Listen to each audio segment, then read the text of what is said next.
कभी कभी ज़िंदगी में कुछ पल ऐसे आते हैं जो हमारी पूरी मेहनत, हमारी हिम्मत और हमारे सपनों की सच्चाई को परखते हैं। और आज वही वक्त है। सिर्फ 5 दिन बचे हैं। शायद अब थोड़ा डर लग रहा होगा, थोड़ी थकान महसूस हो रही होगी। कभी लगता है तैयारी अधूरी है, कभी लगता है बस अब और नहीं हो पाएगा। लेकिन सच तो ये है दोस्तों, यही वो वक्त है जब असली खिलाड़ी सामने आते हैं। क्योंकि जीत हमेशा उसी की होती है जो आखिरी पल तक लड़ता है। अब डरने का नहीं, ठहरने का नहीं। अब तो बस हर दिन, हर घंटे, हर मिनट को अपनी मंजिल के नाम करना है।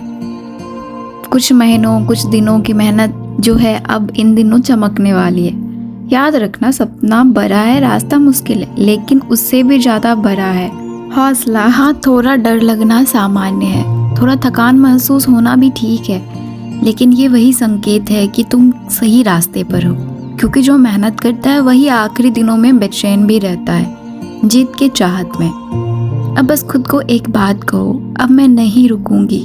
चाहे मन थक जाए, चाहे ध्यान भटक जाए, हर बार खुद को याद दिलाऊंगी। ये सिर्फ एक परीक्षा नहीं, ये मेरे सपनों की शुरुआत है। हर सुबह उठो इस सोच के साथ कि आज का दिन मेरे सिलेबस का एक हिस्सा तो ख़त्म हो ही जाएगा। हर रात सो इस सुकून के साथ कि मैंने अपनी तरफ से पूरी कोशिश की है। रिवीजन करो, लिखो, दोहराओ और गलतियों से सीखो। क्योंकि अब जो सीखा है वही एग्ज़ाम हॉल में तुम्हारा आत्मविश्वास बनेगा। कभी मत सोचो कि बाकी सब तुमसे आगे हैं। हर किसी की जर्नी अलग होती है। कुछ लोग तेज़ दौड़ते हैं, कुछ धीरे चलते हैं, लेकिन जीत उसी की होती है जो रुकता नहीं। तो चलो, अब डिस्ट्रैक्शन को पीछे छोड़ दो। मोबाइल से ज़्यादा फोकस अपने कॉपी पर रखो। निगेटिविटी से ज़्यादा भरोसा अपने एफर्ट्स पे रखो। Hello everyone, welcome back to my channel. हाँ, मैंने थोड़ा ज़्यादा बोल दिया है उधर। सो कैसे हैं आप लोग? आई होप अच्छे होंगे। सुबह की शुरुआत मेरी काफ़ी अच्छी हो गई थी। आज मैं जल्दी भी उठ गई थी। देखो, एक्सरसाइज तो मेरे से होता नहीं है, बट मैं यहाँ ट्राई कर रही थी।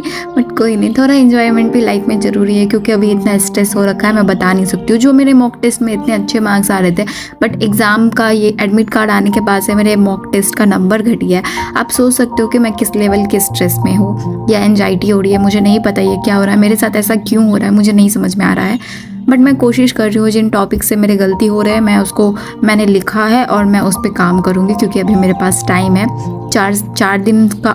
आज से अगर मैं देखूँ तो 4 दिन का टाइम बचा है। क्योंकि मैं इससे, ये वीडियो कल का है, बट मैं इसे वॉइस ओवर अभी सुबह में कर रही हूँ 13 अक्टूबर को। सो अब मैं कुछ ही देर के बाद इसको पोस्ट करने वाली हूँ।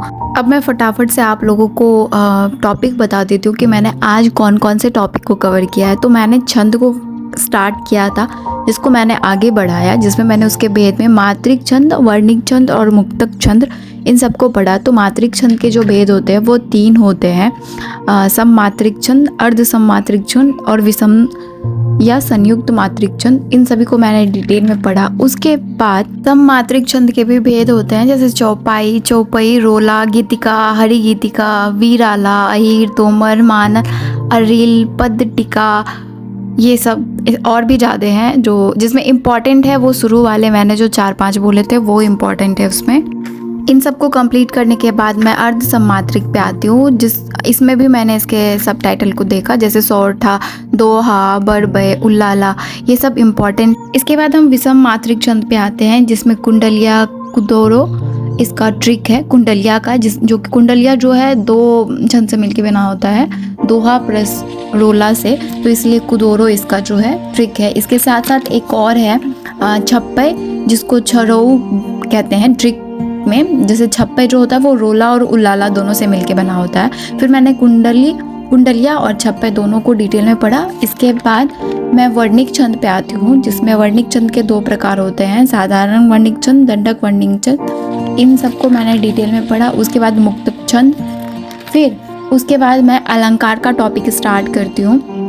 अलंकार के टॉपिक में अलंकार के भेद, जिसमें आचार्य वामन और वेदव्यास और भोज दोनों के अकॉर्डिंग मैंने देख लिया है। इन सबको कंप्लीट करने के बाद मैं मॉक टेस्ट देने के लिए बैठती हूँ, जिसमें मैंने फुल मॉक टेस्ट दिया था। बट क्या ही बोलूँ मैं, इतना कम मार्क्स आ रहा है, मुझे नहीं पता ऐसा क्यों हो रहा है। सो मैंने जल्दी नहा के जब मैं आ गई थी तो तब मैंने मॉक टेस्ट दिया। इसके बाद मैंने एक ही मॉक टेस्ट दिया था सुबह तक, और शाम में मैंने फिर 2 मॉक टेस्ट दिया था, यानी टोटल मैंने 3 मॉक टेस्ट दिया था, जिसमें मार्क्स लगभग वही अकॉर्डिंग माइनस में ही रहा। मेरे अकॉर्डिंग तो ये अच्छा नहीं है, बट पता नहीं ऐसा क्यों रहा है। मैं कोशिश करूँगी कि वो सही हो जाए। इसके बाद मैं मॉक टेस्ट देने के बाद जब मैं उठी तो थोड़ा सा मैं रिलैक्स हो गई। यहाँ पे वही मैं रिकॉर्ड कर रही थी कि देखो मतलब इतना कम मार्क्स आया, मुझे नहीं पता ऐसा क्यों हो रहा है, बट कोई नहीं, मैंने एनालिसिस कर लिया है। और जो टॉपिक से मेरे मार्क्स कम आए हैं, जिसमें मुझे कन्फ्यूज़न हुआ, उसको भी मैंने लिख लिया। क्योंकि ऐसा हुआ ना कि मैंने छंद, अलंकार और इन सबको इतनी जल्दी में पढ़ा ना कि वो माइंड में ना पूरा अजीब सा हो गया। तो मैंने सोचा कि चलो इसको फिर से मैं एक बार कर लूँगी। गाइस, आज के लिए इतना ही। मैंने जितना भी पढ़ा आज मैंने उसको रिकॉर्ड किया है, और ये एक मोटिवेशनल पर्पज़ से मैंने इसको रिकॉर्ड किया है, ताकि आप लोग भी मोटिवेट हो और मुझे भी कुछ टिप्पणियाँ मिले जिससे मैं भी थोड़ा कंसंट्रेट कर पाऊँ। So thanks for watching. मिलते हैं कल नेक्स्ट ब्लॉग में। बाय, टेक केयर, और प्रिपरेशन अपने स्टार्ट रखिए और अच्छा करके आइए। बाय।